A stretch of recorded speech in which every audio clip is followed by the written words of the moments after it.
Ashama harka fuunee kabajamtoota daawwattootaa fi dhaggeeffattoota Gadaa Miidiyaa Neetwoork oduu keenya guyyaa har'aa qabannee dhiyaannee jirra. Hangafoota oduutiin eegalla. Godina Shawaa Lixaa Aanaa Meettaa Walqixxeetti raayyaan ittisa biyyaa Itoophiyaa dhukaasa banuun lubbuu namootaa galaafachuun himame. Addi Bilisummaa Oromoo miseensonni humna raayyaa ittisa biyyaa godinaalee Oromiyaa garaa garaatti lammiilee nagaa jumlaan ajjeesanii jedhe. Godina Shawaa Lixaa Aanaa Jalduu fi Aanaa Meettaa Roobii keessaa miseensonni raayyaa ittisa biyyaa Itoophiyaa 5 waraana bilisummaa Oromootti dabalamuun dhaga'ame. Naannoo Oromiyaa keessatti sababa walitti bu'insaan namoonni miliyoona 1.3 ta'an qe'ee isaan irraa buqqa'uun himame. Kufaatii qabxii barattootaa kutaa 12ffaa kan bara 2015 akka lakkoofsa Itoophiyaatiif itti gaafatamummaa fudhachuu kan qabu ministeera barnootaatii jedhame. Waraansa Hamaasii fi Israa'el hordofee gaazexeessitoonni 17 du'uu jaarmiyaan mirga gaazexeessootaaf falmu beeksise. Kunneen hangafoota oduu turanii amma bal'ina oduutti dabarraa oduu wajjin ana Maanu'eel Naggaati. Godina Shawaa Lixaa Aanaa Meettaa Walqixxeetti raayyaan ittisa biyyaa Itoophiyaa dhukaasa banuun lubbuu namoota nagaa galaafachuun himame. Guyyaa kaleessaa gaafa onkoloolessa 19 bara 2023 Aanaa Meettaa Walqixxee keessatti uummata awwaalchaaf bahe irratti dhukaasa banuun lubbuu namoota 3 battalatti yoo dabarsan kanneen biroo hedduu ammoo madeessuun ibsameera. Meeshaan waliisaa hin beekamne kun ganda kan biroo irraa dhoka'ee Minaaree keessatti namoota 3 ajjeesuun namoota garii ammoo madeesseeras jedhame. Aanaa kana magaalaa Eelaa jedhamtu keessa buufatanii kan jiran humni raayyaa ittisa biyyaa Itoophiyaa dhukaasa meeshaa gurguddaa bananii magaalaa Minaaree keessatti lubbuu nama 3 dabarsanii. Namoonni ajjeefaman kunneenis barsiisaa turaa, Warqituu Waaqtolaa fi dargaggoo Caalaa jedhamu akka ta'e odeessi arganne ifoomseera. Addi Bilisummaa Oromoo miseensonni raayyaa ittisa biyyaa Itoophiyaa godinaalee Oromiyaa garaa garaa keessatti lammiilee nagaa jumlaan ajjeesanii jedhe. Abaawoon ibsa onkoloolessa 18 bara 2023 baaseen godina Lixaa Shawaa Aanaa Jalduu ganda Kibeetti miseensonni raayyaa ittisa biyyaa onkoloolessa 15 bara 2023 lammiilee nagaa 20 ol ta'an rasaasaan ajjeesaniiru jedhe. Maqaa namoota ajjeefamanii barataa yuunivarsiitii Salaalee Warquu Alamuu, barattuu Maskaram Biraanuu, barattuu kutaa 12ffaa, Camarraa Qananii, Dirroo Urgeessaa, Baqqalaa Asaffaa, Dirribsaa Abdiisaa Dabalaa, Obbo Abdiisaa Dabalaa mucaa isaa waliin, Tashoomaa Bisiraa fi mucaa isaa, Dabaltuu Tashoomaa Bisiraa, Bashanaa Mulunaa, Mootummaa Guutaa, Qananii Barsiisaa fi Abbittii Biraanuu jechuun tarreesseera. Akkasumas godina Shawaa Kaabaa Aanaa warra Jaarsoo gandoota Migiroo Baddeessoo fi Gitoo Milkii jedhamanitti onkoloolessa 18 bara 2023 namoota 20 ol ajjeefaman jedhe keessaa Gabayyoo Gammachuu, Shuree Habtaamuu yookaan Suyyumee ijoollee ishee 4 waliin, Irranaa Yaayyaa ijoollee isaa 2 waliinii fi Damisee Sagguu kanneen ajjeefamedha jechuun dargaggoo biroo 12 reebamuu eereera. Kana malees kibba bahaa Oromiyaa godina Arsii Lixaa Aanaa Adaabbaa ganda Haqoo Kaarraa iddoo addaa Baalloo Gadabaatti miseensonni raayyaa ittisa biyyaa onkoloolessa 17 bara 2023 manneen jiraattotaa 8 ibiddaan barbadeessuu fi uummatas jumlaa hidhaniiru jedhe. Maqaa namoota manni isaanii gubateera jedhees tarreesseera. Mootummaan biyya bulchaa jiru rakkoo siyaasa dinagdee biyya quunname hiikuu waan dadhabeef duula qurxummii bishaan keessaa balleessuuf galaana gogsuu jedhuun uummata nagaa fi meeshaa hidhatiin ajjeesaa jira jechuun abaawoon gocha kana kan falmu ta'uu ibseera. Bara 2023 keessa godinoota Wallagga Bahaa, godina Shawaa Bahaa fi godinoota Oromiyaa biroo keessatti taateen wal fakkaataan hedduun mudachuu ibsi abaawoo kun yaadachiiseera.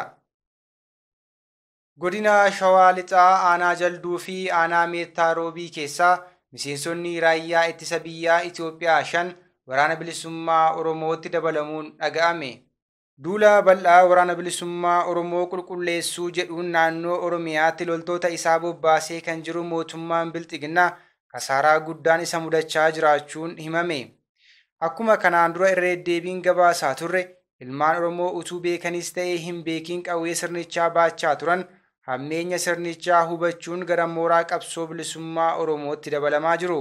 Haaluma kanaan guyyaa dheengaddaa gaafa onkoloolessa 18 bara 2023 godina Shawaa Lixaa aanaa Jalduu fi aanaa Meettaa Roobii keessaa miseensonni raayyaa ittisa biyyaa Itoophiyaa 5 waraana bilisummaa Oromootti makamuun barameera. Akka kanaan aanaa Jalduu mooraa Osolee irraa loltoonni 3 qawwee AKM 3 hidhannoo guutuu waliin, aanaa Meettaa Roobii mooraa Gabaa Jimaataa irraa ammoo loltoonni 2 qawwee AKM 2 hidhannoo waliin mooraa Bilxiginnaatii baasuun mooraa qabsoo bilisummaa Oromoo ittiin gabbisaniiru.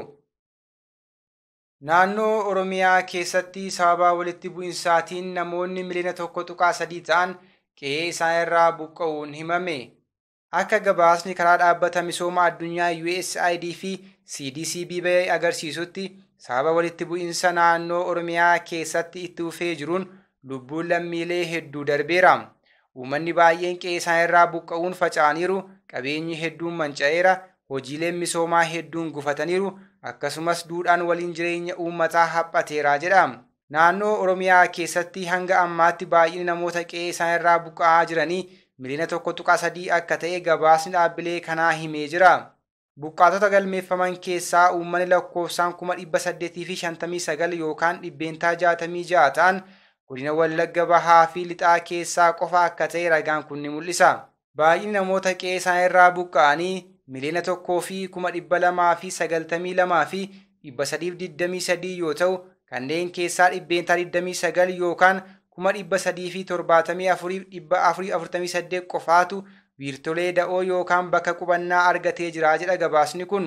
Dhibbeentaa 71 yookaan 916,606 kanneen ta'an immoo bakkeewwan garaa garaatti hawaasa naannoo fi bakkeewwan birootti faffaca'anii akka jirantu himame. Buqqaatii lammiilee kanneeniin alatti sababa walitti bu'insaan kanaan manneen barnootaa 739 ta'an hojiin alaa ta'anii akka jiranis gabaasichi ifoomseera.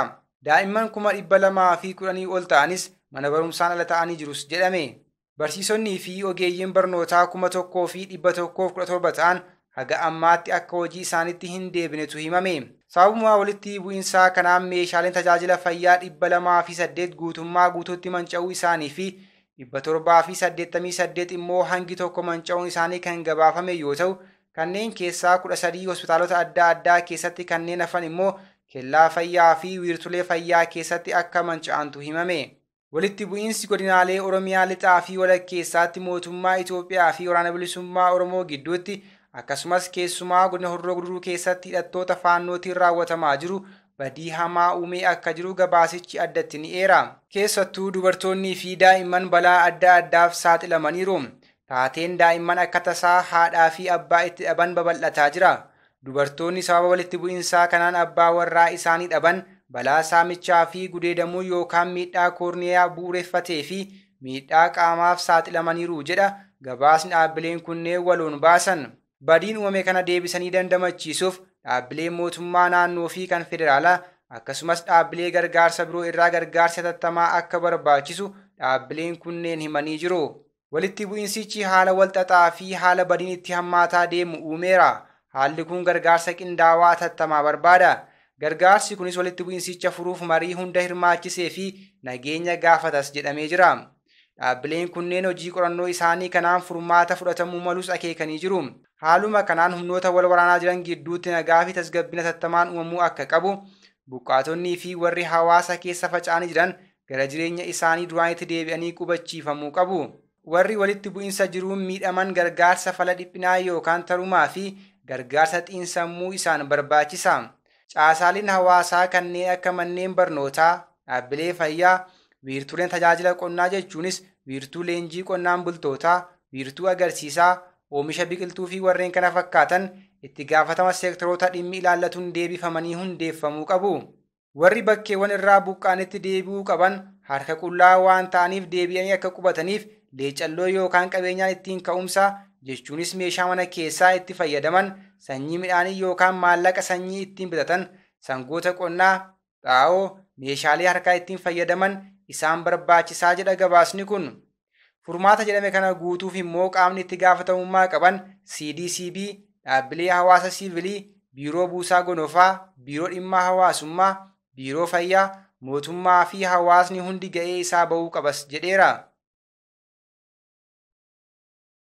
Kufaatii barattootaa kutaa 12ffaa kan bara 2015 akka lakkoofsa Itoophiyaatti mudateef ministeerri barnootaa itti gaafatamummaa fudhachuu qaba jedhame. Ministeerri barnootaa kufaatii qabxii barattootaa kutaa 12ffaa kan bara 2015 darbeef itti gaafatamummaa fudhachuu qabaa jedhan miseensi mana maree bakka bu'oota uummataa kan ta'an Dr. Nagarii Leencoo.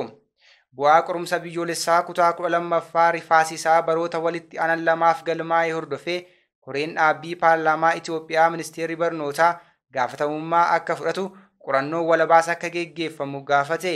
Mana maree bakka bu'oota uummataatti koreen dhaabbii misoomaa humna namaa gubbii hojii fi dhimmoota teekinooloojii roobii darbe dhaabbilee gaafatamni hordofu kennameef keessaa raawwii ministeera barnootaa qoratee qajeelfama kenneera.